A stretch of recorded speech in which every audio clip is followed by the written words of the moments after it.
Mirabantsika rehetrarehetra araky ny fotoana izay nomeko omaly hariva dia androany alarobia 14 jiona no ifanomezantsika fotoana iresahana ny ity ataontsika hoe fisolokiana goavana niatra tamin'ny firenena malagasy ity. Tena lazaiko hoe fisolokiana goavana ary misy olona maromaro tompony antoka amin'izany. Fa ho hazavaiko amintsika izay manaraketo inona tsara ny ambangovangon'izany rehetrarehetra izany ka dia manasa antsika rehetrarehetra hijery dia hanaraka dia mandray naoty izay mandray naoty.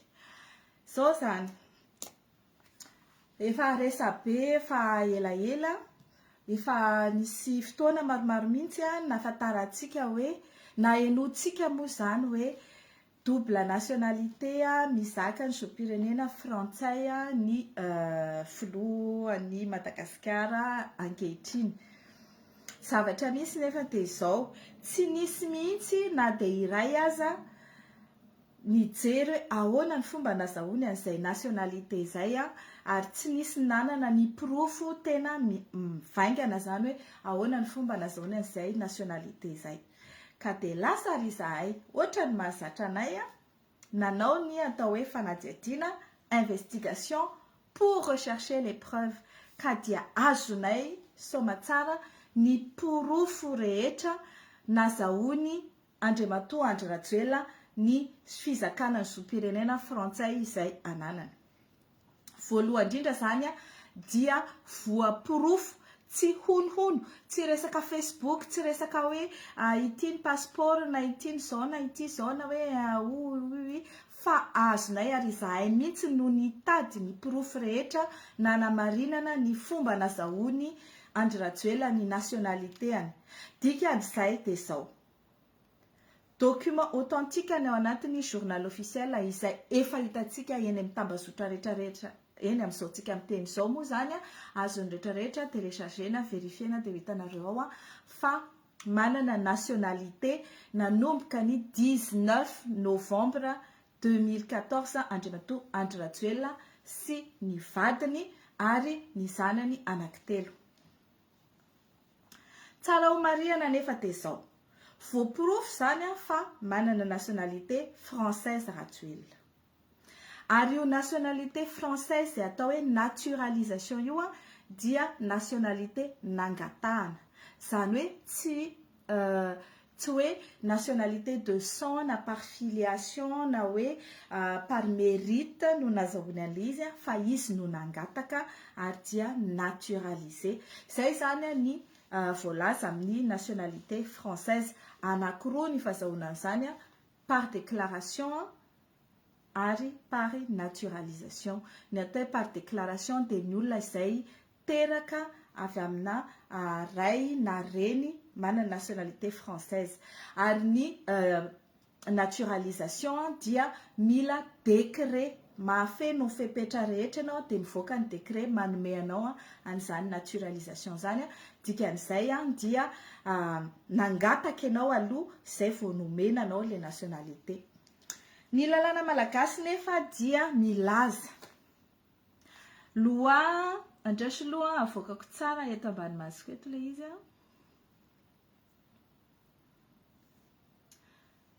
ny loa mikasika ny code de nationalité malagasy dia milaza io ordonnance numéro 60-064 du 22 juillet 1960. Io dia milaza ao anatin'ny article 42 izay efa navoakako teo omaly fa ny olona rehetra vetivetika ary aloha ny olona rehetra izay feno taona ka mangataka anana nationalité hafa na izaka zom-pirenena hafa dia very ny mahagasy anazy, very ny zom-pirenena mahagasy anazy. Zao zany voalazan'io article 42 io Titre 3, chapitre 1er, titre 3 de la perte et de la déchéance de la nationalité malgache. Chapitre 1er, perte de la nationalité malgache. Arni article 42, dia milaza mazava we. Perd la nationalité malgache, le malgache majeur qui acquiert volontairement une nationalité étrangère. 16 ans le nazavaiko voalohany teo hoe ny atao hoe naturalisation dia fangatana nationalité izay tsy nanananao noho ny rahanao, tsy nanananao noho ny ray aman-dreninao fa nangatanao aty aoriana rehefa feno taona ianao. Misy fepetra maromaro azahoana an'io ary anisan'izany ny hoe nipetraka aty Frantsa ianao na nianatra taty ianao mana diplôma na nanambady ianao na ny zavatra hafa koa izay ao anatin'ny fepetra ahafahanao mahazo an'io. Fa ny atao hoe déclaration, hoe déclarer de nationalité ohatra hoe française ianao dia satria misy bebe anao na dadabe anao na mamanao na dadanao manana le nationalité française ka alohany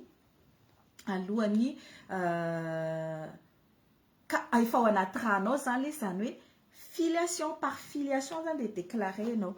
Misy koa ny cas anankiray izay mety ahafahanao mahazo an'izay déclaration de nationalité izay dia raha ohatra ianao teraka talohany 1960 ka hatramin'ny 1973. Hatreo amin'ny 1973 zany dia afaka nanao reconnaissance de la nationalité française ny malagasy izay tsy zanaka frantsay fa nipetraka tany amin'ny ancienne colonie française anisan'izany Madagasikara.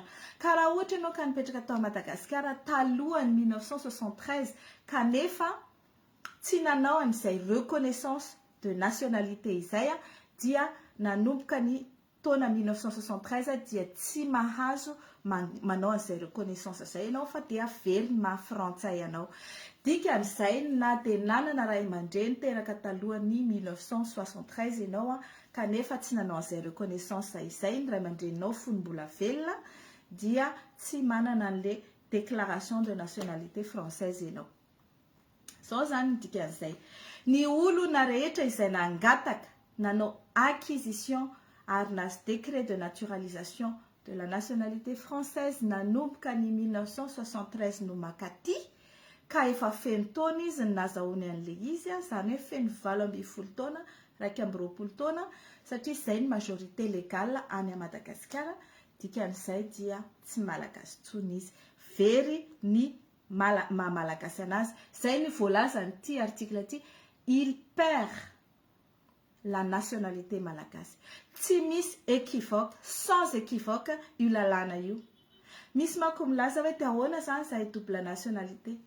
Dia nareo double nationalité zany raha ohatra ka nangataka nazahoanareo an'izy dia tsy manana nationalité malagasy nareo fa raha nanana karapanondro, passeport et tout ce que vous voulez ianareo dia noho ny tsy fahafantaran'ny administration ilay izy kanefa ny erreur ataon'ny administration dia amin'ny fotoana ahitany fananao erreur izy dia tsy maintsy averina amilona le izy. Raha ohatra zany hoe nahazo an'le passeport na karapanondro na ohatrany par erreur anao dia tsy afaka ampiasaina intsony ny mandram-piovan'ny lalàna. Ho an'ny Andriamatoandry Rajoelina iverenantsika sy izay olona rehetra nilatsaka tamin'ny élection 2018 sy ny élection législative ary mairie. Izay voalaza ny constitution hoe tsy maintsy ao anatin'ny article manokatra constitution indray io ao anatin'ny article 53 an'izay constitution izay indray dia milaza hoe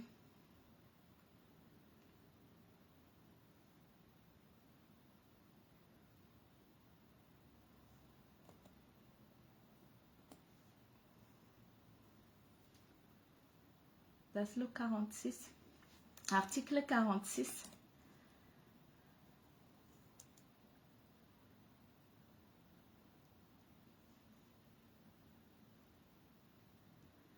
laza fa zao zany voalaza ny article 46 ny constitution nalala-pandrenana malagasy io. Tout candidat aux fonctions de président de la République doit être de nationalité malagasy. Dikan'izay dia mila manana nationalité malagasy ilay olona amin'io fotoana ilatsany ho candidat filohan'ny repoblika io. Ny zavatra misy nefa dia hitantsika zany hoe raha mbola tsy niova ny lalàna ary mbola tsy niova ny lalàna tamin'ny 2018 ary mbola tsy niova io lalàna io amin'izao ora itenenantsika 14 juin 2023 izao dia mbola manakery io article 42 io ary mbola very tanteraka ny mahamalagasy anao rehefa ianao nangataka zom-pirenena hafa vahiny. Dikan'izay dia izao, raha tsy manana zom-pirenena malagasy intsony ianao amin'ny fotoana andehanany appel à candidature dia tsy mahazo milatsaka ianao. Andry Rajoelina zany tompoko tamin'ny Andry Rajoelina zany tompoko tamin'ny 2018 dia tsy manana qualité ahafahana milatsaka intsony ary tsy manana nationalité malagasy intsony ka tsy mahazo milatsaka. Na inona no itenenana ivadiana ninina dia tsy mahazo milatsaka izy satria izao. Ny constitution mihitsy no mametraka fa tsy maintsy manana zom-pirenena malagasy ianao. Io moa zany tamin'ny 2018 dia efa niresana hoe double nationalité, simple nationalité zao. Eo indrindra isika zany zao no miteny iza no neviny fanafitonana. Voalohany aloha Andriamatoa Andry Rajoelina izay malala tsara. Efa nitondra teo izy nandritry ny 5 taona. Minimum des choses tokony ho fantany dia ny constitution izay namboariny ary ny code de nationalité izay manakery tamin'ny fotoana io. Fa nieritreritra angamba n'izy hoe satria tsy niatra le lalàna dia tsy manakery. Mialatsiny tompoko. Nemo mots sans éture ignorare légué. Nul n'est censé ignorer la loi. Na tsy miatra le lalàna amin'ny fotoana afantaran'ny mpampiatra lalàna hoe nandikan'le lalàna ianao dia miatra io lalàna io. Ka ity zavatra ity zany dia tsy double nationalité Andry Rajoelina fa tena simple nationalité. Rehefa nahazo ny nationalité frantsay izay nangatahany izy dia very automatika ny nationalité malagasy azy. Tsy double nationalité zany Andry Rajoelina fa nationalité unique française. Izay zany tiako hazavaina aminareo. Tsy manana double nationalité Andry Rajoelina fa nationalité unique française. Satria very ny nationalité malagasy rehefa nangataka nationalité française izy. Ka noho izany dia tsy manakery ny candidature n'Andriamatoa Andry Rajoelina tamin'ny 2018 sy ny nahalaniny satria frantsay zany no nitondra antsika nanomboka hatramin'ny 2018 ka hatramin'izao 14 juin 2023 izao. Ka dia niray tsikombakomba tamin'izany ny haute cour constitutionnelle. Na inona ny teneniny ireo mpitsara atao amin'ny haute cour constitutionnelle dia hozy izy hoe nul n'est censé ignorer la loi. Na tsy niatra le izy au magistrat ny cour suprême, au magistrat ny cour constitutionnelle ianao tsy maintsy ianao mahafantatra minimum ny lalàna. Tokony ho laninao tsenjery io lalàna io. Nahoana no tsy hainao le izy ary ianao mijery amin'ity article 46 ty rehefa ivalide ny candidature ny olona anankiray. Nahoana ianao no aty amin'ny article 47 ohatra ianao mailaka be mihitsy mivaly mijery daholo hoe oviana ty olona ty niala tao Madagasikara ary oviana izy niverina farany. Nefa ny article 47 io raha tena discriminatoire satria na malagasy ary le olona ka tsy ampy 2 andro fotsiny nijanonany tao Madagasikara dia efa tsy mahazo milatsaka izy. Kanefa le article 46 tsy mijerenao fa ignorenao tanteraka. Miala tsiny tompoko, miala tsiny.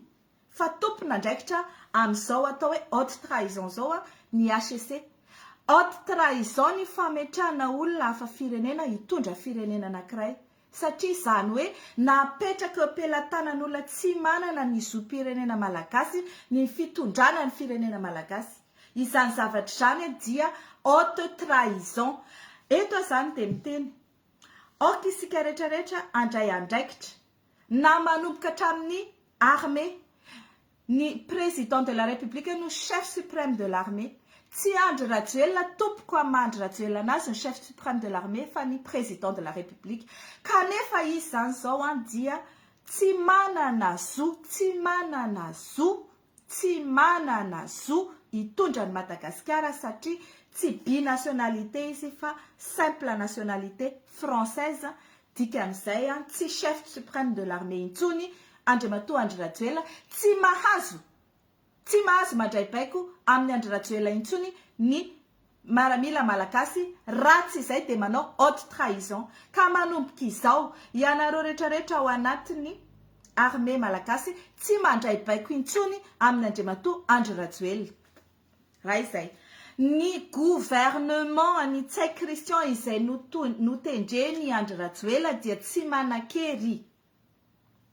Démissionnaire d'office Andriamatoa Andry Rajoelina sy ny gouvernement izay tarihany Tsay Christian ary ny olona rehetrarehetra izay notendreny Andry Rajoelina satria tsy manana qualité izy ary tsy manana capacité anendry nizaniza satria izy tsy malagasy.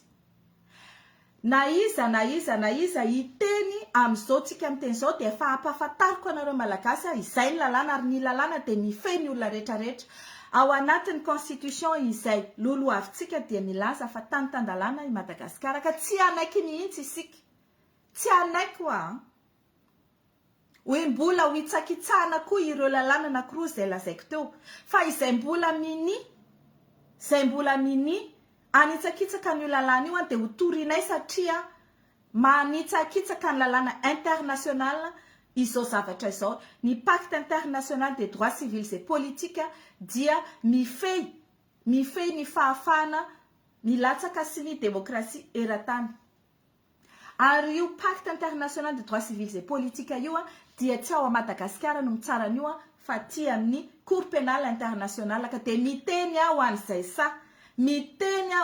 sa mbola andeha anitsakitsaka an'io pacte international des droits civils et politiques io izay mametraka fa tsy misy olona afa firenena afaka hitondra ny firenena anankiray satria izany atao hoe ingérence. Ka dia ny voalohany indrindra ataontsika dia matsapatena izay tokony atsapatena dia manao démission d'office Andriamatoa Andry Rajoelina, Tsay Christian ary ny olona rehetrarehetra izay napetrany eo. Raha ohatra ka mbola manana minimum de sagesse ny olona izay nosiniavina Andriamatoa Andry Rajoelina ny décret de nomination dia mametra fialana fa satria tsy mila association de malfaiteurs manitsakitsaka ny zom-pirenena malagasy ao a Madagasikara. Tsara ny miteny aminareo fa za miteny zao mbola tsy manana nationalité française na dia mipetraka aty Frantsa ary tsy manana nationalité française fa mbola gasy. Manana statut de réfugié fotsiny fa tsy manana nationalité française. Ary tsy adalako ny tsy nangataka an'izany na dia zoako tanteraka satria mbola mieritreritra ny hitondra firenena ny Madagasikara ary te hanajany lalàna n'io article 42 io dia tsy nangataka an'izany nationalité française zany. Ka izahay tsy adala akory nanao an'izay parce que on connaît la loi. Fantatra ny lalàna, ajainay ny lalàna ary izahay mpanaja lalàna fa tsy mitovy aminareo. Ka ianao Andriamatoa Jean-Éric Rakotoarso izay constitutionnaliste, professeur de droit, tsy manana excuse ianao. Tsy manana excuse ianao ilazana hoe tsy fantatra ny lalàna. Maintenant dia ny mbola tsy tara ozy izy dia ataovy izay tokony ataonao fa ianao no tompona antoka voalohany tamin'io fanekena ny candidature ny Andry Rajoelina io na inona tsaraka tenao sekretera na ny mpitendry machine na ny mpikambana sasany fa ianareo mianakavy izay ianao ny lehibeny no nanaiky an'io amin'izao tsika miteny izao tsy azo ekena ny hoe olona tsy manana ny zom-pirenena malagasy no nitondra ny Madagasikara nandritra an'izay 4 taona izay ka androany amin'izao ora itenenako à la minute itenenako zao dia mila mametra-pialana daholo ireo olona izay tsy manana nationalité française tsy manana nationalité malagasy azafady ka mitondra ao a Madagasikara satria tsy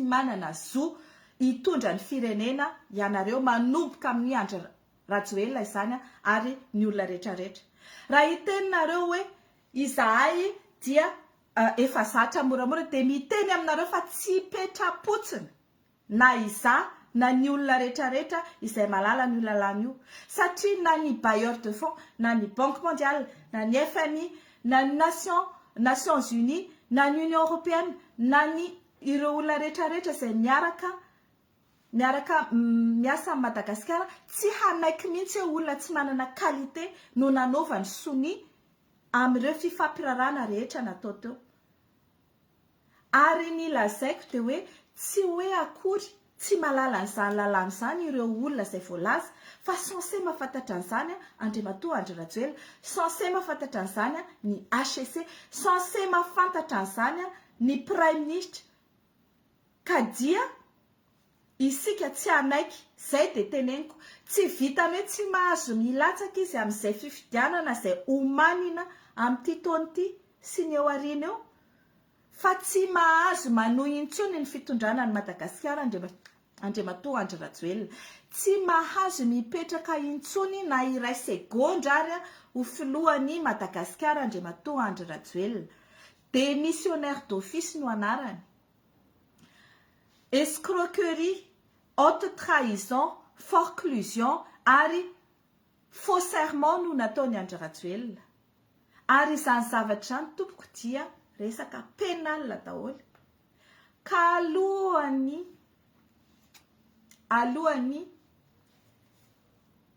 hietsehany zavatra rehetrarehetra dia mahatsapa tena avy hatrany dia tonga dia ataovy izay atao tsy rahanao na iza nitondra fa hatreto aloha zany dia ny Assemblée nationale izay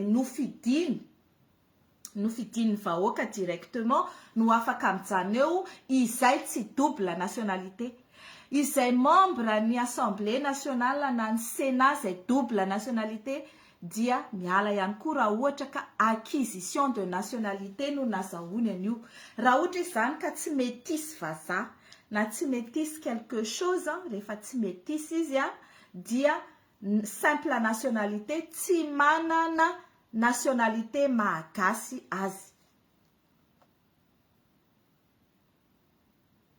anjaranao zany raha matoa président ny Assemblée nationale ny mandray ny andraikitrao amin'izao ka raha ohatra ianao ka tsy handray satria ianao mieritreritra hoe patronao Andriamatoa Andry Rajoelina dia malahelo milaza aminao Madame Christina fa complice ianao raha ohatra ka tsy mandray an'izany mpitsara ianao mahay lalàna ianao ary mahafaka mijery ny lalàna ohatran'izao ataoko izao io zavatra teneniko rehetrarehetra io dia afaka verifiena daholo na ny journal officiel izay efa nomeny ny olona nareo tena ny numéro ny daty sy ny anarana rehetrarehetra afaka verifienareo ny zavatra ny décret de naturalisation efa hitanareo mandehanderaky ny Facebook eny afaka verifienareo ny authenticité any io olona io dia anjarantsika izao ny miteny milaza izy na tsy fanangata fa tsy afaka mandaa izy fanangataka nationalité française tamin'ny 2014 ka dia nahazo an'izany nationalité française zany dia very automatique tompoko ny nationalité gasy azy ka dia miala tsiny ho antsika rehetrarehetra fa tsy manana président Madagasikara amin'izao fa dia vacant ny poste de président de la République tsy misy hoe anao affaire courante intérim tout ce que vous voulez fa i Christine Razanamahasoa zany amin'izao no tsy maintsy mitondra an'io na faly izy natezitra karaha tsy hanao an'izay izy dia afaka koa izy ny teny hoe za tsy hanao fa iamboadidy ary dia tompona andraikitra amin'ny zavatra rehetra hitranga manomboka amin'izao andro hitenenako izao ianareo rehetrarehetra. Zao no teneniko tsy misy resaka eto hoe izay sitrapony fitsarana malagasy na izay sitrapony ny HCC izay napetraka Andry Rajoelina na hoe izay sitrapony ny mpanao politika malagasy fa ny lalàna no miatraka misafiditsika eto hoe anaraka lalàna sa tsy anaraka ary izay rehetra tsy anaraka ny lalàna io dia miala tsiny fa fahavalo-pirenena.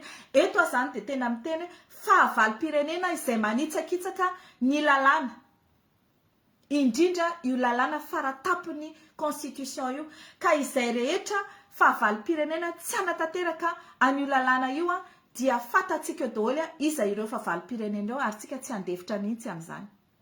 Tsy andefitra.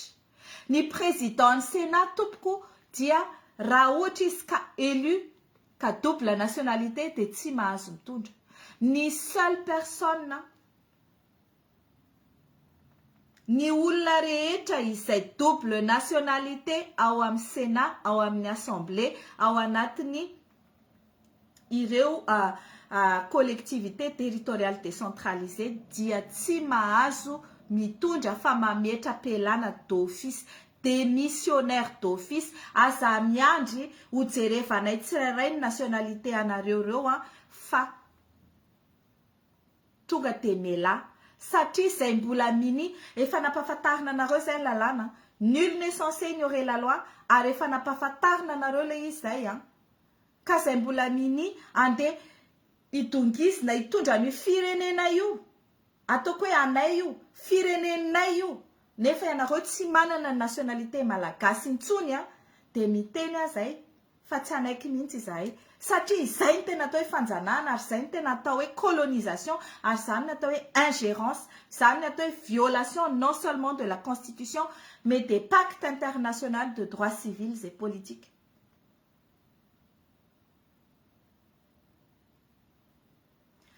Azavaiko kely satria misy manontany ahoana zany ny double nationalité iverenako. Ny olona atao hoe double nationalité dia ireo métis, izany hoe manana ray na reny na dadabe miteraka nanambady gasy izy na bebe nanambady gasy dia izany hoe par filiation no ananana ny nationalité. Ireny olona ireny tsy mila mangataka, tsy mila décret de naturalisation fa reconnaissance de nationalité no ananany.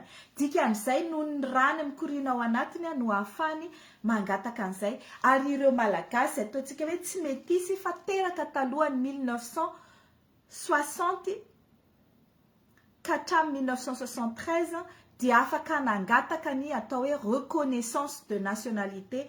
Ireny tsy décret de naturalisation no azony fa reconnaissance de nationalité. Ireo ihany ny olona zay afaka manana double nationalité sady frantsay no malagasy.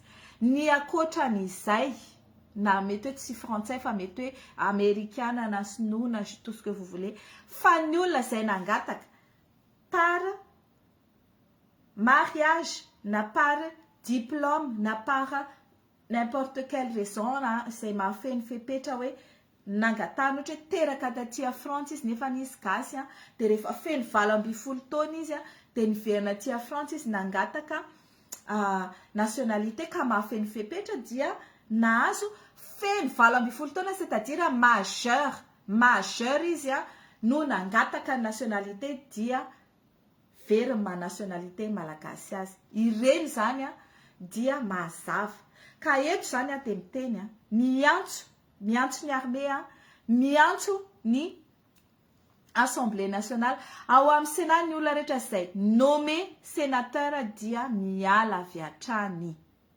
satria tsy manan-kery ny nomination anareo ary okazava sao dia hoe amoriporina eo zany zareo amin'ny Assemblée nationale ao ka dia ilaza hoe ity nampidirinay efa tany tao anatin'ny ordre du jour ny révision code de nationalité azafady tompoko na ho avoakanareo androany izay code zay dia tsy rétroactif tompoko ny lalàna fa dia tsy manan-kery ihany ny filatsahany Andriamatoa Andry Rajoelina tamin'ny 2018 ary raha manao an'izany koa nareo dia ianareo zany no tena mpamadika tanindrazana manao haute trahison.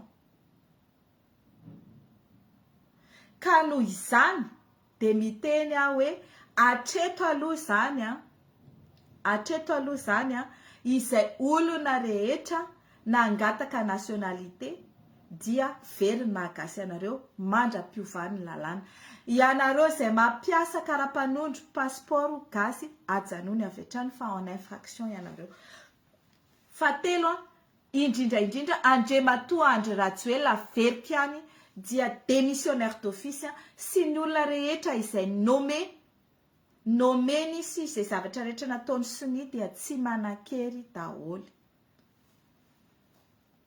Andeha amin'ny étape manaraka tsika fa rehefa avy eo afaka 15 minutes dia ho ataoko amin'ny teny frantsay izao vidéo izao satria araka ny lazaiko anareo tsy anareo gasy ihany akory no miresaka amiko fa amin'izao dia iresaka amin'ireo fiarahamonina iraisam-pirenena rehetra izay nifandrarà tamin'ny Madagasikara ka ny any Madagasikara mety anaiky moramora tsy anaraka ny lalàna faratampony fa ny aty ivelany tsy ohatr'izany fa la loi c'est la loi, dura lex sed lex.